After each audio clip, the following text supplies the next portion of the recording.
Fast, efficient and affordable business-grade hosting solutions, domain registration, SSL certificates and more. We also monitor and provide website security and update services, website builds, email hosting amongst other sensational products. If you have a question about your web page or your presence on the internet in general, no job is too big or too small. Visit our website today, or better yet, contact us at blueoceanwebhosting.com.au and leave your website issues to us. Big ones, little ones, fiddly ones, powerful ones. The ones for the car or the truck, caravan, boat, mobility scooter, solar system. In fact, for any kind of battery, go straight to Battery Central Ipswich. They'll even help you when you know what you need to power but have no idea what'll do the job. Battery Central Ipswich, 280 Brisbane Street, West Ipswich, in the yellow building. Expert advice, better batteries, best prices every day. That's Battery Central Ipswich.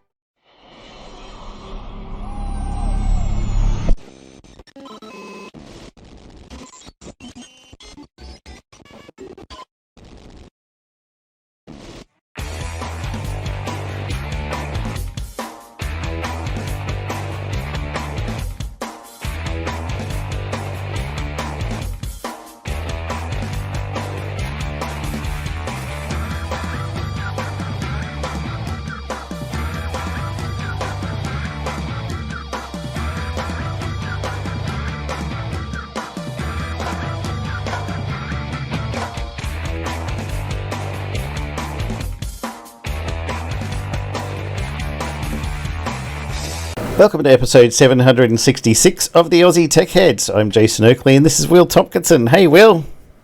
Are you spreading rumours about me again? Yes. Yeah, that'd be right. Are they true? I don't care. Only the good ones. Only the good ones. Yeah. I've got a new toy. Can't see too much glare. Oh, great! You got something. You got a black and white TV. Yeah. Kindle Paperwhite. Apparently they're actually pretty good. I haven't ever actually used one, but my sister's got one. She loves it.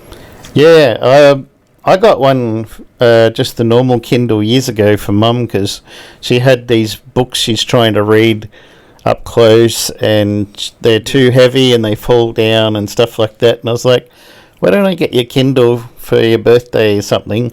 We'll put 100 books on there and you can make the font as big as you want and change pages and stuff.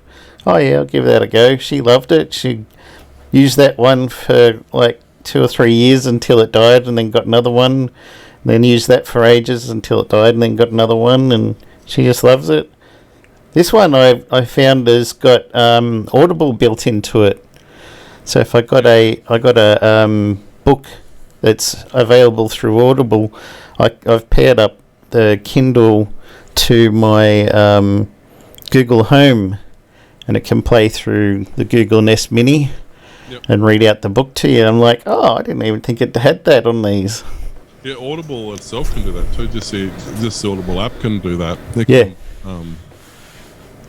But I didn't know this could. The one thing I like about those papers, because that's the e-ink screen, isn't it?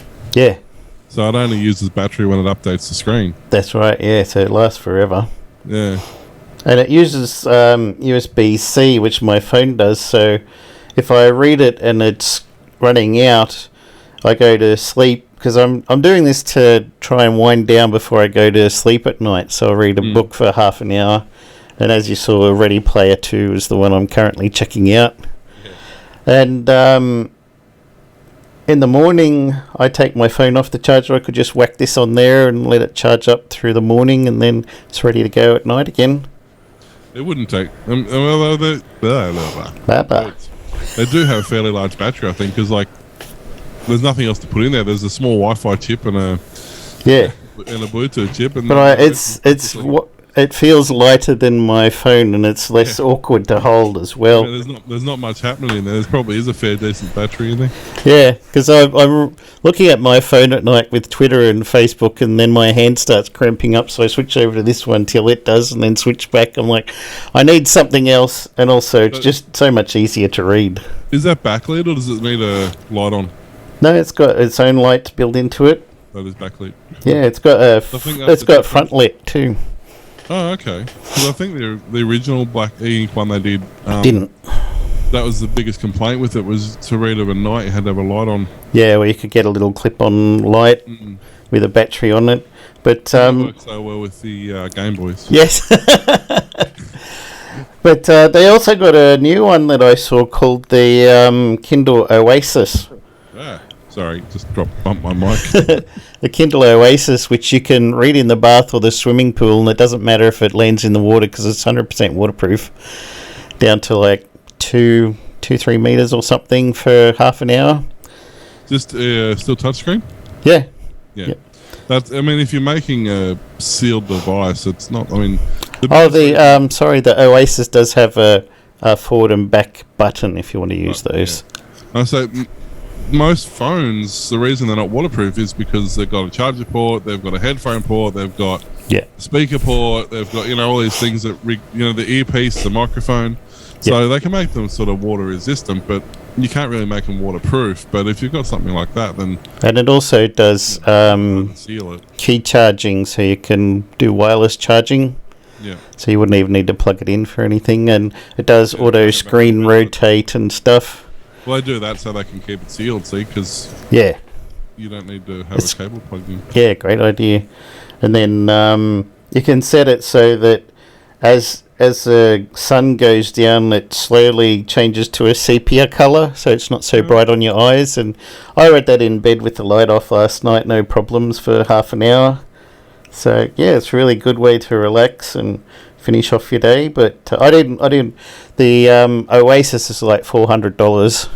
Yeah, I mean, and if you plan on reading in the pool on a regular basis, it's not really worth it. Or in the bath.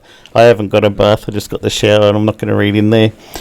And put a big suction cap on the back and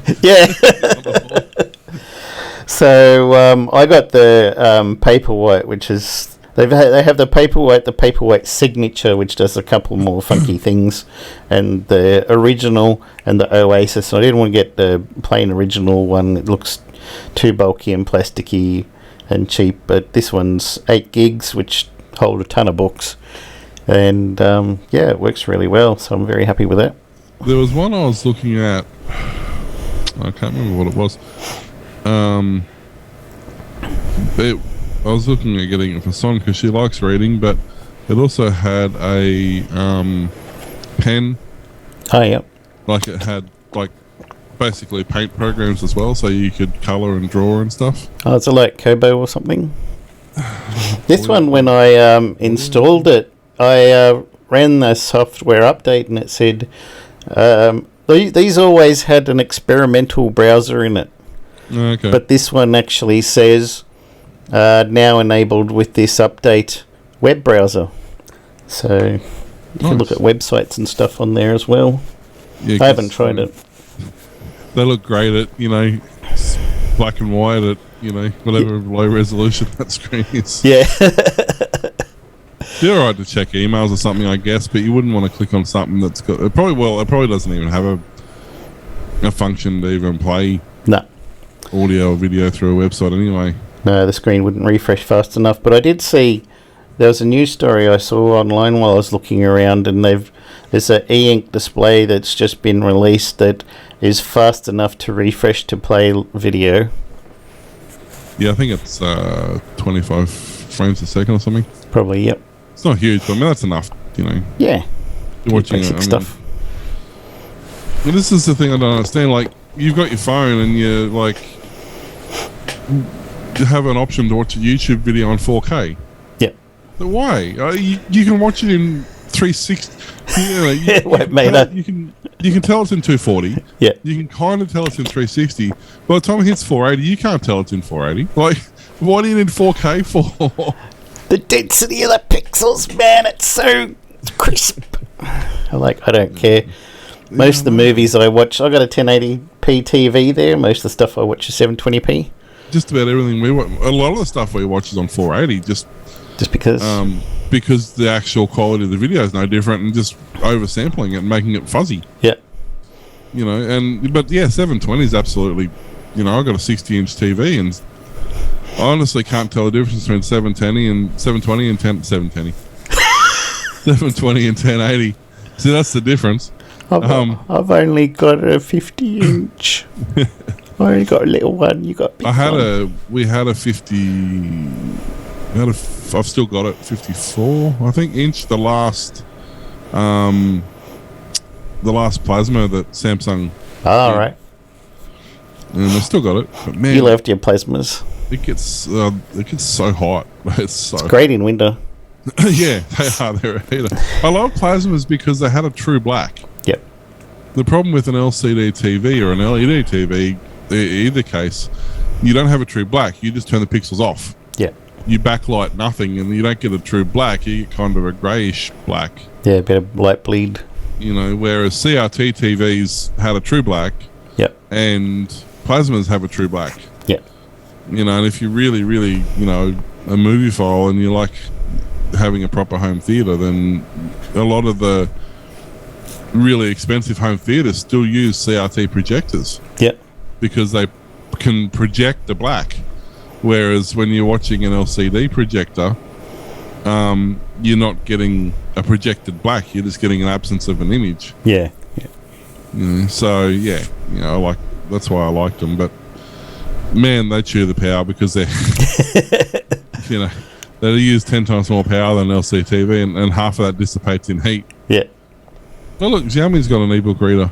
Oh, there you go. What a surprise!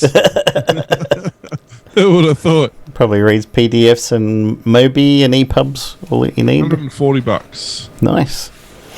And it does. Yeah, this one was something like 16 gig of RAM. Yep. The 212 PPIe screen, level 24, 16 gig of RAM, 4-core CPU. Wow. Because you need that. Every time you turn the page, it's so fast. You can store more than 5,000 books. Plus, it's got an external micro SD as well. Oh, nice. Yeah, 4-core CPU, 1 gig of RAM. Comes with a cloud. Okay, it reads all Office documents. Has a cloud option so you can upload and download stuff from the cloud. Does it connect to Dropbox? It sounds like it would. Yeah, Dropbox, Google Drive. Wow, that's nice. 1800 milliamp hour battery, can be used for several weeks on a single charge. Awesome. Type-C interface, 178 grams. The width is less than an A5 piece of paper, apparently. It's funny when you say Type-C for charging. And I remember I saw a screenshot of somebody had said, hey, look, Type-C for charging, and put a picture of the cable, and somebody typed the letter C under it and hit enter on their Facebook. They're like, I typed C for charging. It's not charging, though. Yeah, for $100, I'd nearly buy that. Yeah. It's good to get a bit of something to relax and rest. I'm assuming it has Wi-Fi. It doesn't specifically say it does, but they usually have to, yeah. Oh, it does. Wi-Fi. Wi-Fi. Wi-Fi and Bluetooth. Yeah. Ah. So, 24 reading light levels. Nice. Not 8 or 12, but 24. Because you need that many. Yeah. Yeah, 100. Well, at least shipping it's $150.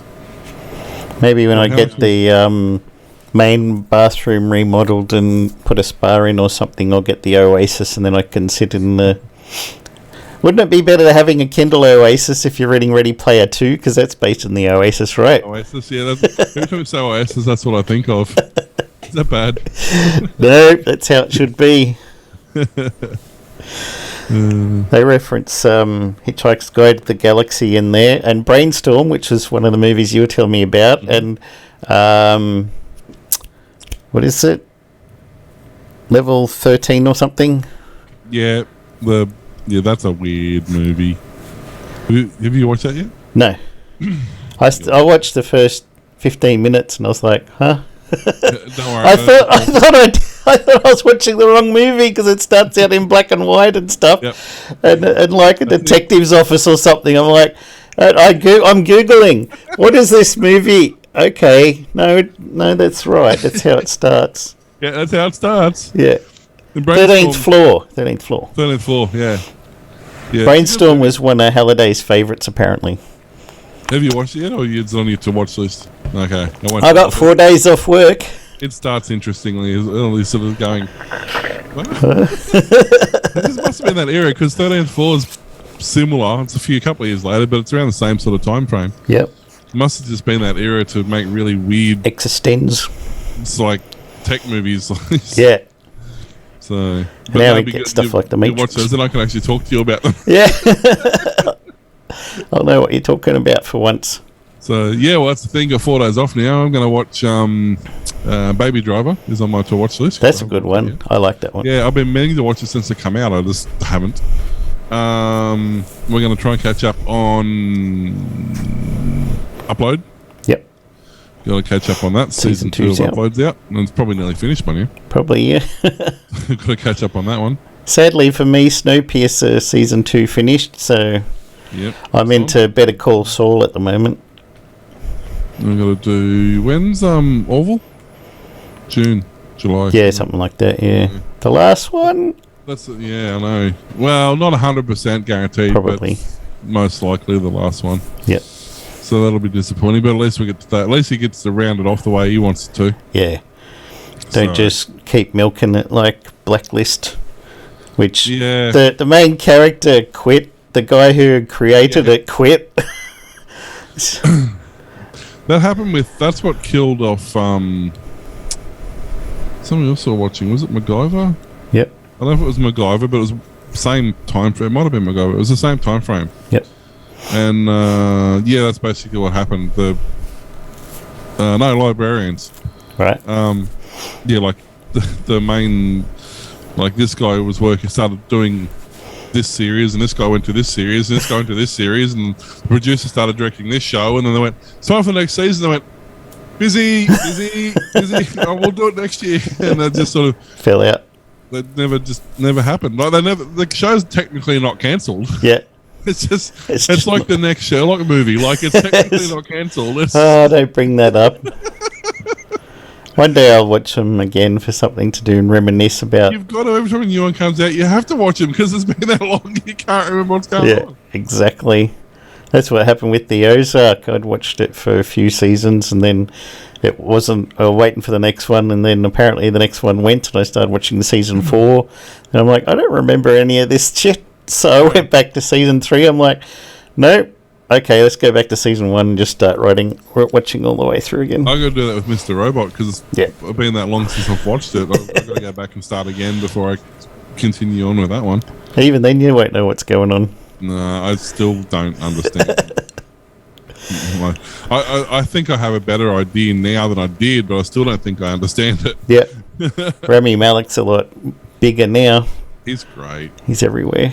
I saw him in something. I can't remember what it was. He was in James Bond. He was a villain. Yeah. Yeah, I saw him a few years before he did Mr. Robot in something. I can't remember what it was in. And even back then, I thought he was a fantastic actor. He did a good Freddie Mercury. Yeah, I didn't even watch. Have you watched the side-by-side comparison on YouTube? No. They got the original concert, and then they've got the movie concert. Pretty much the same. It's basically exactly the same. Nice. The new Elton John one, Rocket Man, I think it's called. Oh, okay. Looks really good. I saw a trailer for it the other day. Yeah. It looks really cool. So I have to watch that. And they're going to do a documentary on the life of Jim Henson. That'd just be a whole lot of Muppets, wouldn't it? Yeah. Probably going to have a lot of really old stuff. When you watch the original Muppet advertisements that they use them in, and they're blowing each other up and killing each other and stuff, they're like, let's turn this into a kids thing and go G-rated. I mean, even if you watch the original Muppet movie compared to like the last Muppet movie, they're technically exactly the same, but you can really tell the refinements and the everything they've done with them. Kind of like when my daughter started watching The Wiggles, and they had a cut-out big red car, and by the end of the Wiggles series, they're driving around in a battery-powered plastic car. The original Wiggles are still the best. I don't like the new ones. No. There's too many of them. It's too confusing. And they're leaving, and and they're coming back, and they're going, and they're changing, and they're shagging, and they're dropping babies, and it's just too much wiggling. That's the problem right there. Yeah, they took it too literally. Other thing I started getting into is making a master node for Smart Cache. Was the one I picked. That's rude, isn't it? It is. Not too cheap, not too expensive, but it's still a couple of $100 at least if you want to. It's a bit of a pain though, because there's not a lot of places that sell Smart Cache crypto. So you have to go to your local thing, buy Bitcoin, much more than you actually need. Yeah, because you lose every time you transact. Then you sign up to this other place over here that you've never had an account on, convert that into Smart Cache, then send exactly 100,000 Smart Cache into your local wallet. Then you need a wallet on your desktop and a wallet on the server. And then go onto your Linux box server and set up the master node there, and then connect your wallets together, and then they'll both sync like 20-30 gigs worth of data, which takes quite a long time. And then you have to start the node on your desktop wallet and connects to the server wallet, and then it starts syncing with all the other smart nodes around. And after, I think it's a week or so of being online, because they want to make sure that you're going to hang around and got everything set up correctly and not just going to start up and then shut down, then they start paying you in Smart Cache, and it's not mining or anything like that, so you don't need mega computer with 20 graphics cards and crap in it. It just keeps a copy of the digital ledger blockchain on your computer, and then whenever something happens on the network, it validates through all of the smart nodes.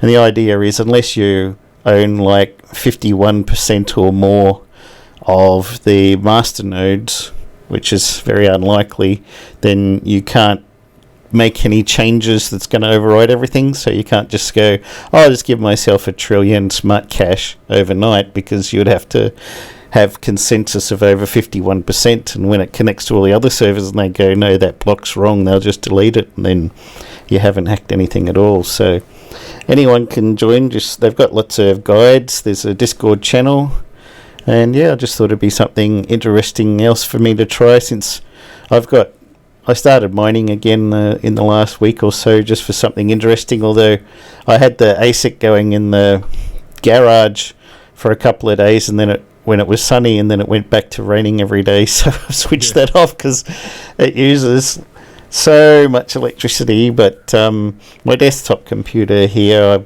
put on NB Miner and just running that on my NVIDIA 3090, and it's doing like 105 mega hashes. That's not too bad. Yeah, it does all right. Make a few bucks here and there. Yeah. Thanks to all our listeners. We appreciate everybody. We appreciate you. Yes, and yeah, all the people who are donating. As I said, just make sure that we're still eager to take your money. Yep. But, don't worry about that. Yeah, we definitely still want money. No question asked. But just if you can hold off just a little longer. And another couple of weeks, I think, and we should have the bulk of the stuff sorted, and then we'll have some hopefully good news and work it out from there. Yeah. Should we do some actual news then? I don't know, can we? Did we find any? Not a lot to talk about anyway. Not much. Billionaire Elon Musk has offered to buy Twitter for about $41 billion in cash, saying the social media company he is often criticised needs to go private to see effective changes. Musk's offer price of $54.20 per share, which was disclosed in a regulatory filing on Thursday, represents a 38% premium to Twitter's April 1 close, the last trading day before the Tesla CEO's more than 9% stake in the company was made public.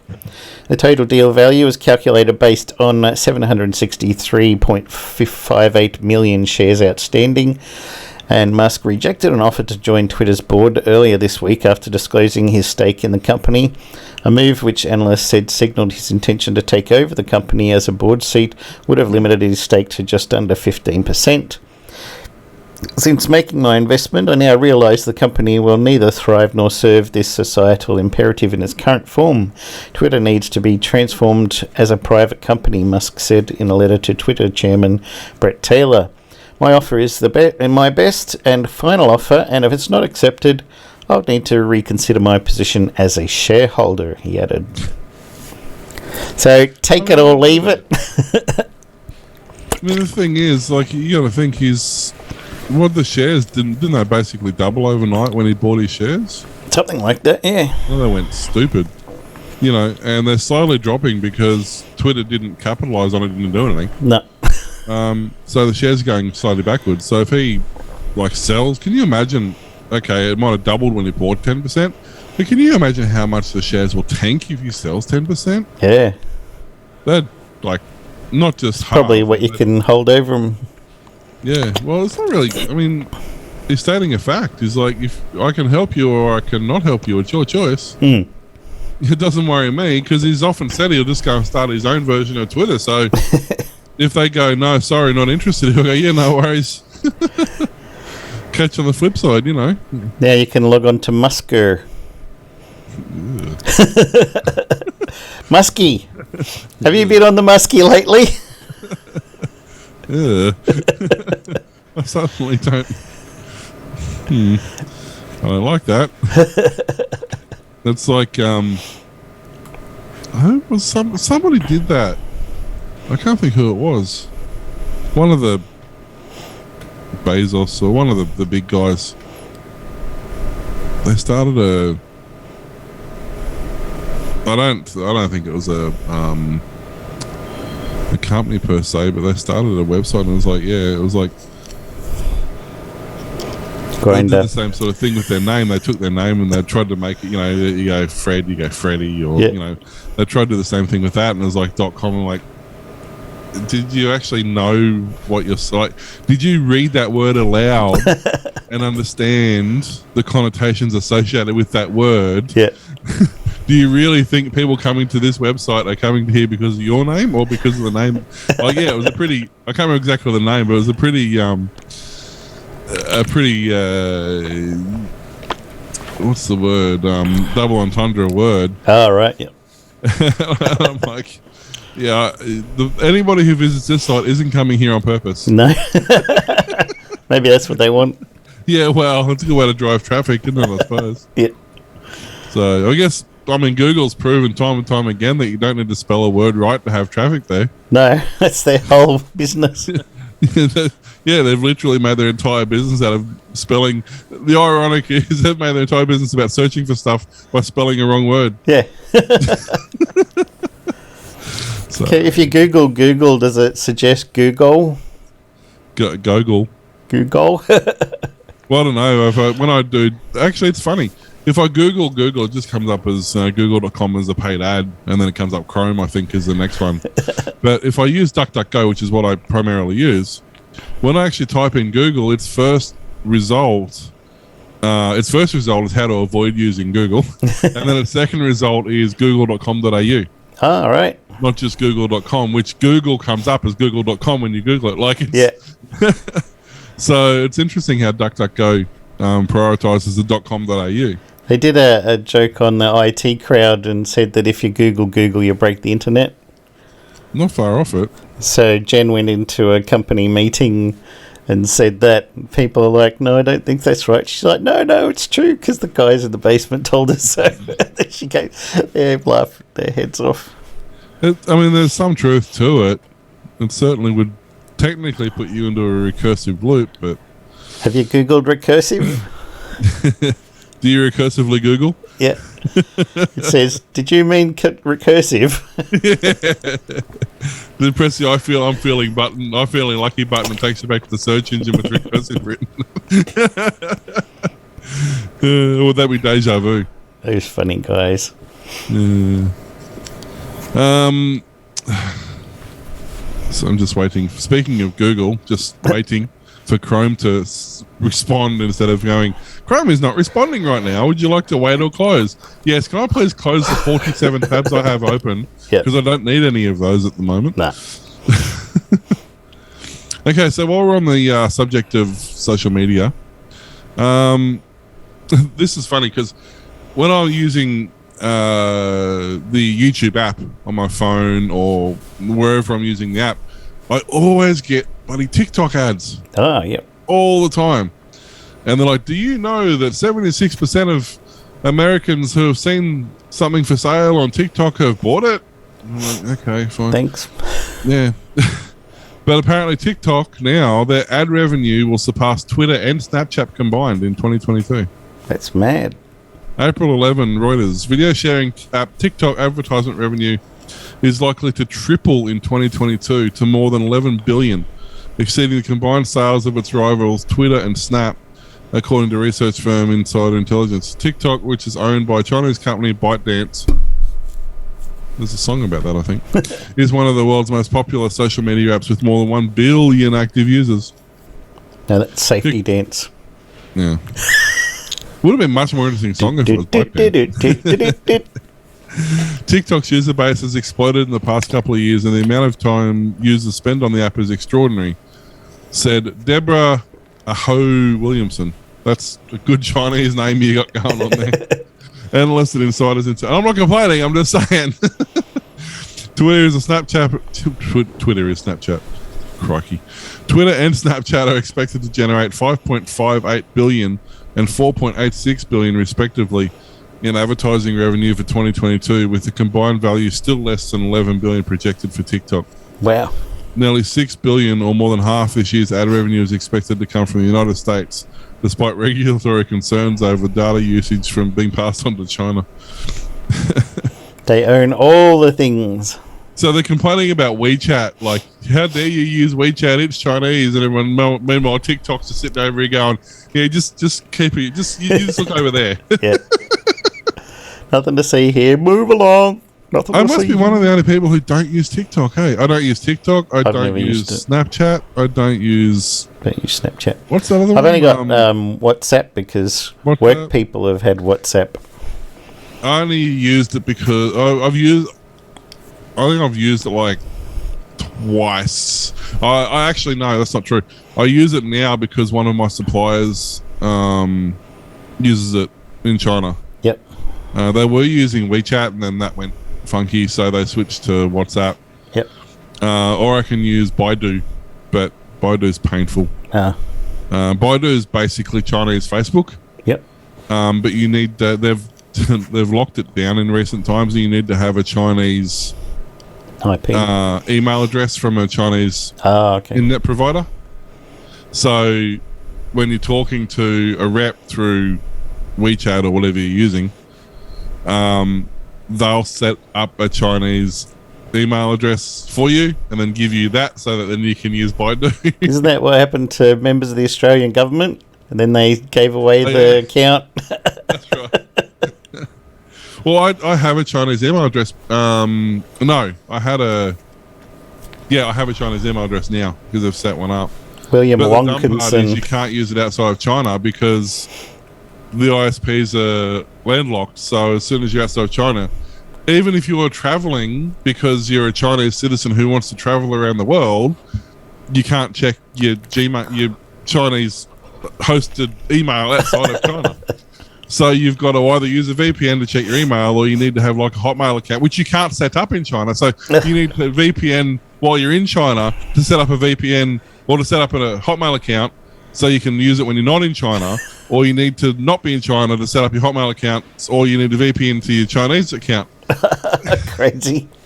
It's like there is no simple solution to this problem. No. So I've got a Japanese email account and a Chinese email account, yeah?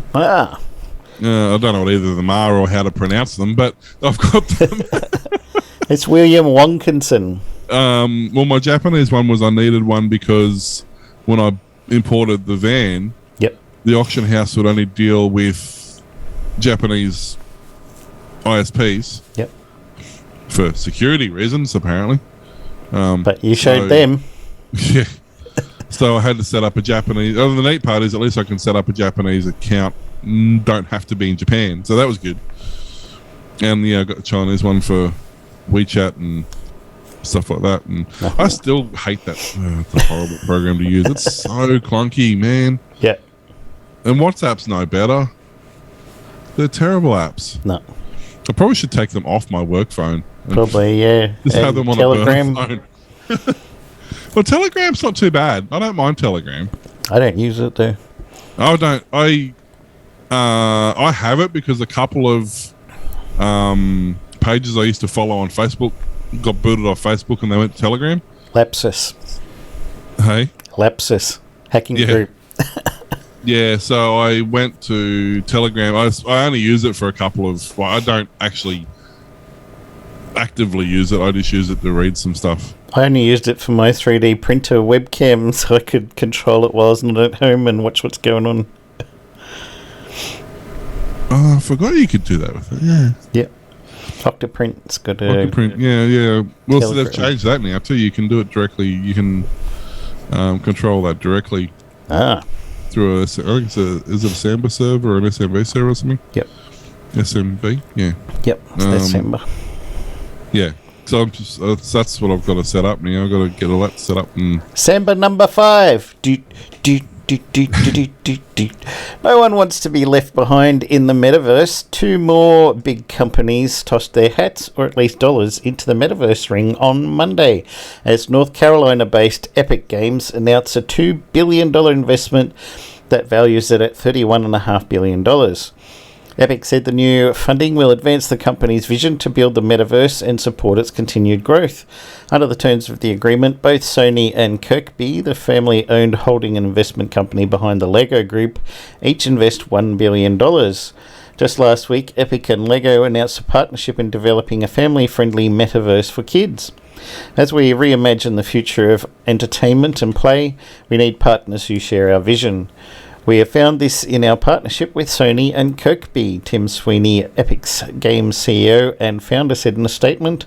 This investment will accelerate our work to build the metaverse and create spaces where players can have fun with friends, brands can build creative and immersive experiences, and creators can build a community and thrive.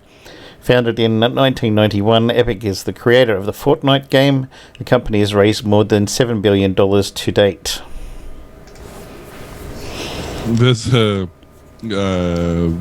of Fortnite, there's some YouTubers I watch and they're playing. They're being invited on the weekend to play in a no building, first time players only Fortnite competition.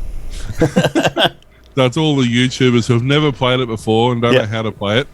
And you're not allowed to build anything. That includes me. I don't know how to play it. I don't know. I've never played it. The only time I've ever watched people play it, it looks like it's a super intense game. Like you just seem to go flat out the entire time you're playing it. Yeah. I'm not energetic enough for that. My daughter was right into Overwatch for a while, but now everything's Genshin Impact. Yeah, Overwatch isn't too bad.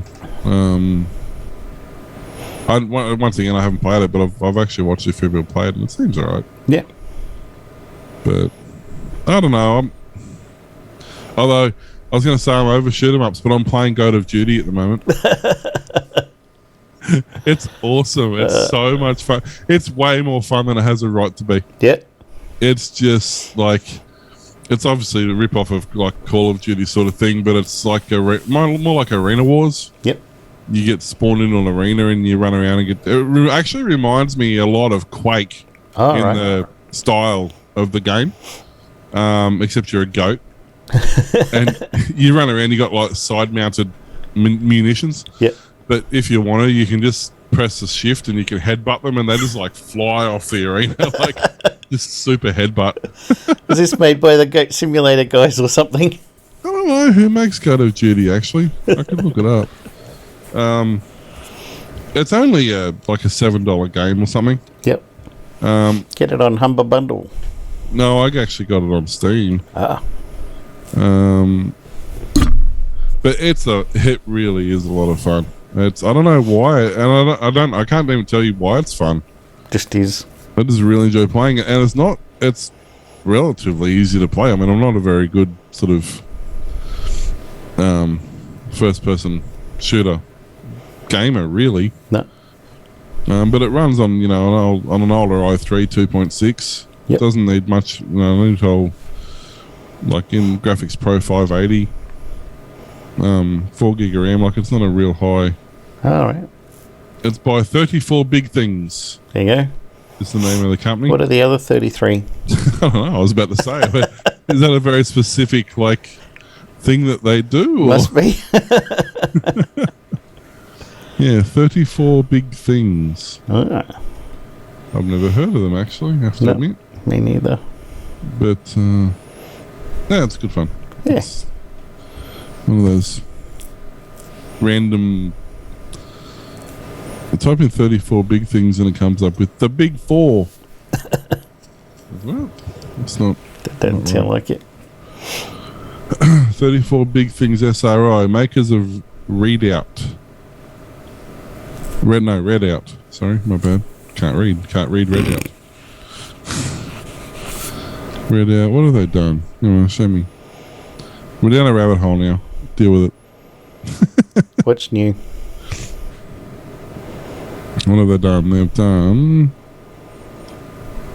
a really bad website that doesn't work. That's what they've done. They've done Call of Duty, I heard.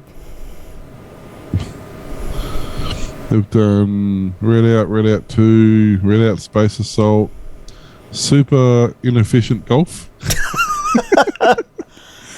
Because Mars or Die, Helium, Parallel, Hyperdrive Massacre, Pull Me Up. I want to play Super Inefficient Golf. That just sounds like a great game. Super Inefficient Golf.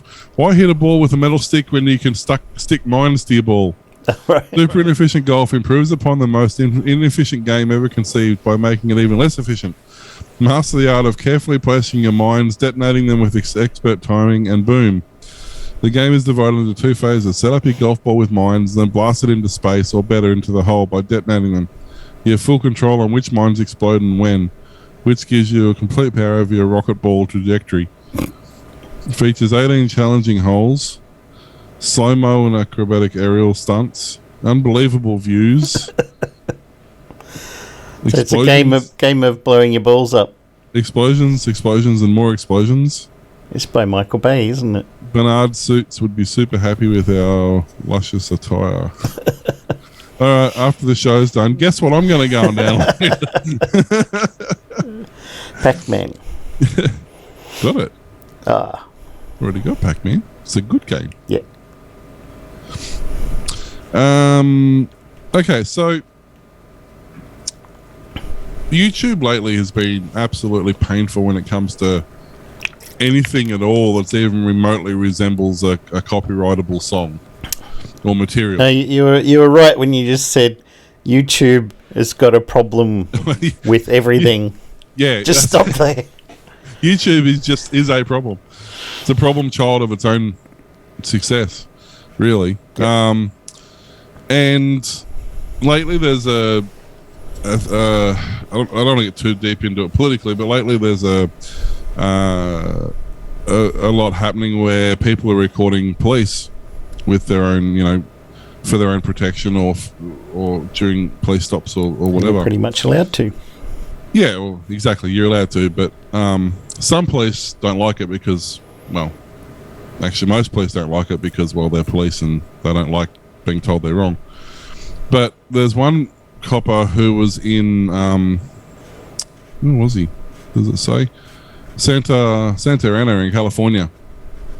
A police officer in California admitted to blaring Disney favorites from a squad car PA system every time he would speak to somebody in an attempt to keep citizens' videos and their actions off YouTube. It just so happens, but it backfired when they woke up a sleeping city council member who took to the police to task for their annoying and suspicious tactic. Using a copyright infringement against those who record police actions hasn't really worked so far, because you can sort of edit it out, which may be why the officer decided to really blare Disney tunes as an investigation of car theft. At the moment the video posted is still up after being posted 6 days ago, so it's safe to say the officer woke up an entire community for nothing. As Vice points out, this tactic is well known. Hayes playing music, the YouTuber said in Spanish, because he knows that on my YouTube channel I can't upload videos with music on them. For a few moments, the video shows red and blue flashing lights across the street as we hear lyrics that recall the animated friendship of Buzz Lightyear and Woody. When the road looks... where are we? The best part of the video is when Santa and a city council member, Jonathan Hernandez, shows up and confronted police about the tactic. The cop playing the music admitted to what protesters and others who filmed police actions have known all along. Hernandez gave the officer an epic dressing down and demanded an apology for the person filming the scene. And basically, he asked why he was playing the music. He said, well, because it'll copyright infringement for him. And then the councilman says, so you're using our resources that way? No, I'm not using our resources. It's my phone. Do you know who I am? He says. The officer says he doesn't. You're not going to conduct yourself like that in front of my neighbours, the counsellor says. Apologise to him. He says nothing, motioning to the camera holding it. You're not going to conduct yourself like that in front of my neighbours. My people live here. Please treat them with respect. There's kids that need to go to school. There's people that are working, and you choose our taxpayer dollars to disrespect the man with your music. That's childish. Get stuck into him. They gave him a but apparently I mean it's been happening for a long time. Yep. But finally that they've got their comeuppance on it. Like, it just meant, and the dumb part is it doesn't work. You just edit out every time there's a silent gap. You just edit the audio so that there's no music there. So yep. It doesn't work anyway. But yeah, apparently I was reading another article. This cop has gone back for retraining. Oh. What that means. It just means we're going to do exactly the same thing again, but it's not going to get caught next time. Paid holiday. So, but yeah, it's kind of I guess my point is this highlights the problem with YouTube. YouTube's so hell-bent on 3 seconds of copyrighted audio that they don't bother about the overall picture of the overall picture of the video. Yep. And why would it matter? Like, this is my, like, yes, okay, technically it's copyrighted, yep. But who cares? I'm not using it as the source of income. No. Which is the whole point of copyright. You can't use it for commercial purposes. Yep. You're not using the music as for commercial purposes. The music just happens to be there, and you're doing a video that just happens to have music in it. Yeah. The music's irrelevant. The video would work. See, the distinction is the video would work without the music. If it was specifically reliant upon the music, the video wouldn't work. So it's very easy to tell whether or not the music's being used for commercial purposes. Yeah. But the dumb part is, the average Joe Blow who makes a mistake, they get a copyright strike because YouTube, and yet the people who are deliberately putting playlists out with copyrighted songs, and half the time it's got really dodgy lyrics attached to them, which aren't even the right lyrics, get away with it and on their monetized channel. Yeah. So it's like, well, how does that work? How can I accidentally put 30 seconds of, or 20 seconds or 10 seconds of audio that has slipped in while I'm recording a video and I get in trouble, yet they've actually done an entire playlist with copyrighted songs, and that's okay? Yeah. Doesn't make sense. So, yeah. After launching as IMDb Freedive back in 2019, IMDb TV quickly faded into the background of the ongoing streaming wars that prevented parent company Amazon had already established a respectable foothold in. While that initial rebrand never quite managed to put the fledgling platform and its content on the map, Amazon's just announced its plan to reintroduce the streamer yet again under a new branding ahead of a massive content push. Going forward, IMDb TV will be known as Amazon Freevee, a name meant to emphasise that the ad-supported platform is free to viewers. In a press release detailing its vision for Freevee's future, director Ashraf Alkami framed the service as a supplemental platform meant to appeal to consumers interested in watching premium series and films with significantly fewer commercial interruptions. Customers are increasingly shifting to streaming ad-supported premium content, and we have developed Freevee to deliver them highly sought content with half the commercials of a traditional TV. Our new name clearly communicates who we are, an easy-to-navigate streaming service available to users for free whenever and wherever they choose to watch some of the greatest original and licensed content available. Though Freevee will feature a certain amount of licensed content, the stream is banking on its original programming like Bosch Legacy and a scripted adaptation of Tegan and Sarah's high school memoir from Clea Duval. While Freevee plans to grow its slate of original programming by 70% by the end of the year, what's going to ultimately determine the platform's success is whether people end up watching it. It's certainly possible that the third time will be the charm for Amazon Freevee, but at this mature and intense stage of larger streaming game, a wealth of content doesn't necessarily ensure success. I think Disney or someone was looking into doing that too. Weren't they doing an ad, or Hulu? I know Hulu. I think they've all tried it, thought about it at some point. Yeah. Popcorn TV went away.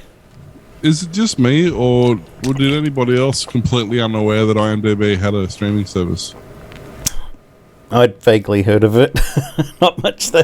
I mean, I might have heard it in passing at some point, but yeah, like I'd never been there. It's not something I've ever known them to have. And I've been to IMDb a million times. It's not like I've never been there before. Yeah, same. Yep. I just have never seen it anywhere on their website. Like, you would think that it would be something that would come up when you go there to look at a movie, but no. Like, you click on preview or trailer and it takes you to YouTube. It doesn't. Like, if you had a streaming service that had the movie, wouldn't you have the trailer to the movie on the same streaming service? You might have half a chance of keeping people there. Mm-hmm. Maybe that's why it doesn't work, because people doesn't know it exists. I don't know. It's bizarre. But we'll see if this makes it any better, I suppose. Probably not. Not with it. I mean, no. Amazon have got a pretty decent track record. Yep. So they might do something useful with it. I don't know. Time will tell, I guess. Yeah. That's it for me this week. How about you? Yeah, it really has been I mean, okay. I mean, how many Elon Musk stories do you want? You know what I mean? Like, it's... Or do you want the story about the mega factory that has opened in Texas and instead of the one they opened in China last week? You know, like, there's literally, like... Then there's the SpaceX one that they just did, and then there's the new launch they're putting up, and there's a new... Someone's suing Apple again, and... Hey? Someone's suing Apple again, and... Well, even in the SpaceX, they've just enabled roaming on their on their internet now. That was a good video you showed me. Yeah, and you don't even need the roaming head. It works perfectly fine with the stationary one. Yeah. You know, so now that roaming's enabled, it means that people can travel without having to update their address all the time. Yeah. But they do an actual proper tracking head that tracks the satellites properly as well. But this guy was just using a normal stuck on the roof of his car. Yeah, and it worked perfectly fine. He's getting 200 meg down. Yeah. Traveling, how fast was he going? 80 mile an hour. 80 mile an hour. It's 120 odd Ks, 130 Ks. It's not too bad. I mean, you can't even travel 130 Ks here. No, that's what I was thinking when I was watching the video. Let alone get 200 megasecond while doing it. Exactly. So, but there's just so many. Oh, there is one thing I'll mention just quickly. Speaking of sort of rural and remote internet, a friend of mine sent me a photo, and I didn't know these were a thing, but they're traveling out west at the moment, and they actually have these. This randomly, as you're driving down the highway in the middle of nowhere, there's this round circle, and there's a red pole in front of it, and they'd seen 3 or 4 of them. They're like, okay, what's going on? So they actually pulled over and stopped and had a look at it, and there's a sign on it saying that these were mobile phone boosters. Oh. They're a parabolic panel pointed towards the tower that's, 100 k's away. Yep. And where the phone sits right on top of the metal pole, It's the reflecting signal coming from a tower. Ah. You might only get, 2 bars, which might not be enough to make a phone call, but it might be enough to send a text message. Yep. But at least you get some sort of signal in the middle of nowhere. Yeah.